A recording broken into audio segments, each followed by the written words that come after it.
qaban oolmaa kee yeroo kophaa ta'u harki kee waan baay'ee na oolche gooftaa koo si obsuu hin danda'u isatti naaf taatee lafa onaa irratti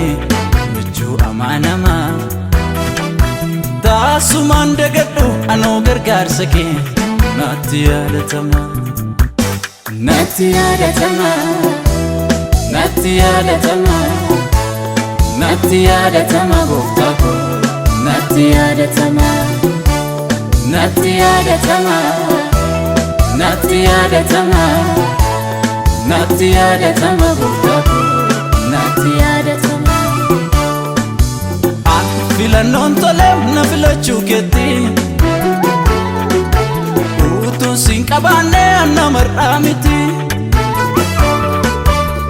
ifa keen ibsiteem dukkana koo maraa gooftaa koo sii kenneem naaf jireenya haaraa filannoon tolee na filachuu keetti na filachuu keetti utuun siin qabaanne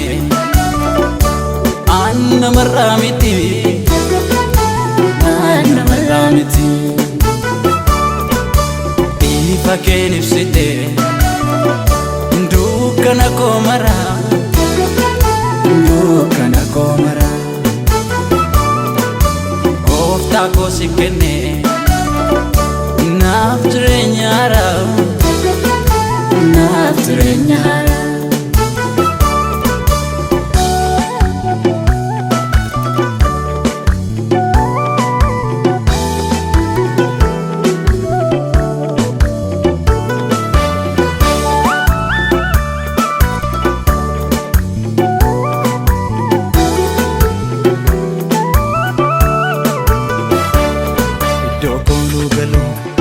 Amanaamatate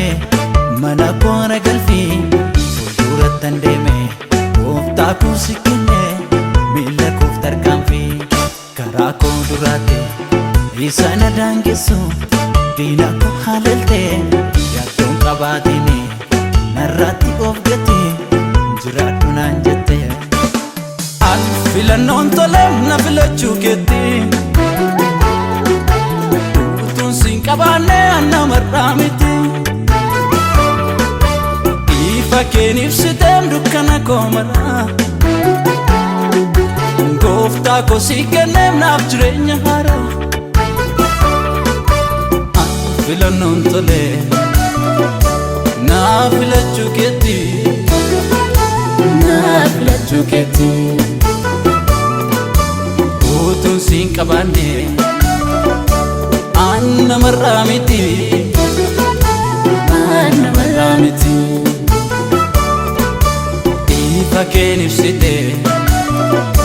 dukkana koo maraa dukkana koo maraa gooftaa koo si kenne naaf jireenya haaraa naaf jireenya haaraa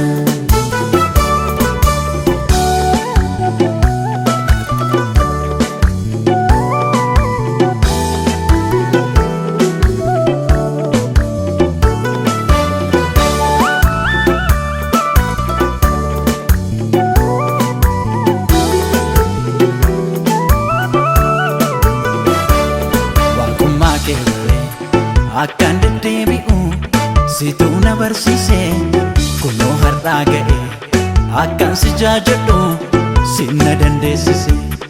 akkan ani madhu abbaa biraan qabu olchaa kootu si'i waan hundumaa dhiise ergaan siin qabaadhe nan argatuun du'i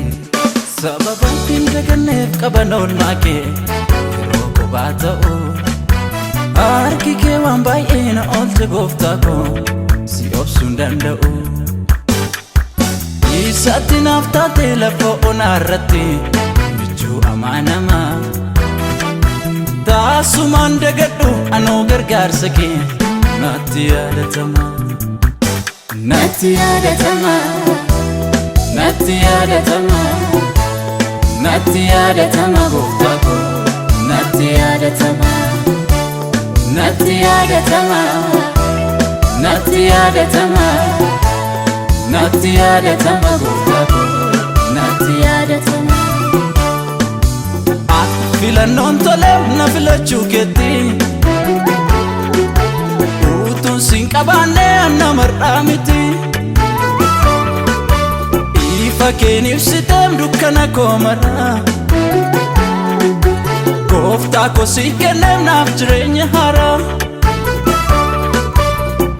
Filannoon tole na filachuu keetti, na filachuu keetti utuun siin qabaanne anna mar'aa miti, anna mar'aa miti. Ifa keen ibsite dukkana koo maraa, dukkana koo maraa gooftaa koo sii kenne